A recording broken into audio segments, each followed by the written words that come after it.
Assalamualaikum warahmatullahi wabarakatuh. Perkenalkan, nama saya Risni Lesari, NIM A2212292 dari kelas D. Di sini saya akan menjelaskan tentang anabolisme atau fotosintesis. Fotosintesis adalah proses pengolahan makanan pada tumbuhan dari bahan yang sederhana menjadi bahan yang kompleks dengan bantuan cahaya. Bahan sederhana yang digunakan oleh tumbuhan untuk berfotosintesis adalah karbon dioksida dari udara dan air. Dari dalam tanah, tumbuhan dapat melakukan fotosintesis karena memiliki klorofil. Hasil akhir dari fotosintesis adalah gula dan oksigen. Sejarah penemuan fotosintesis. Di dalam sejarah, beberapa ahli telah melakukan penelitian yang berkaitan dengan fotosintesis. Salah satunya yaitu Inhouse pada tahun 1779. Inhouse yang berhasil membuktikan bahwa proses fotosintesis menghasilkan oksigen atau O2 dengan menggunakan tumbuhan air hidrilla verticillata.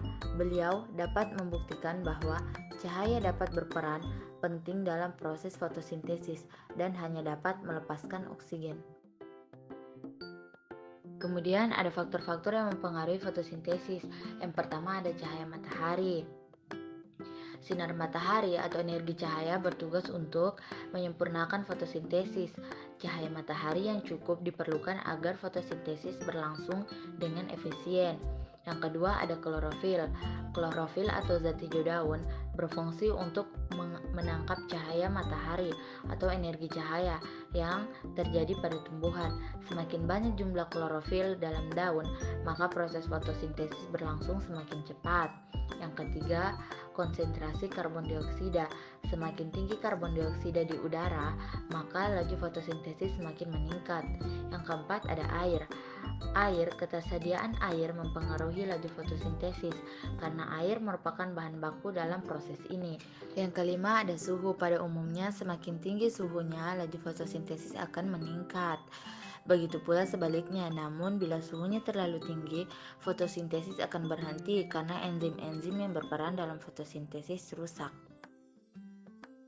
Selanjutnya, reaksi terang dan reaksi gelap.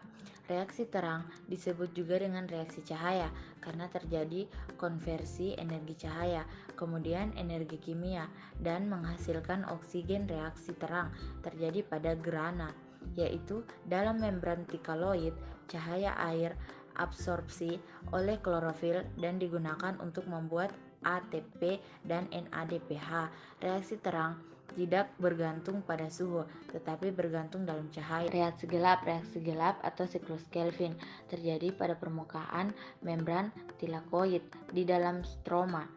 Dalam siklus Kelvin terjadi pembentukan gula dari bahan dasar CO2 dan energi.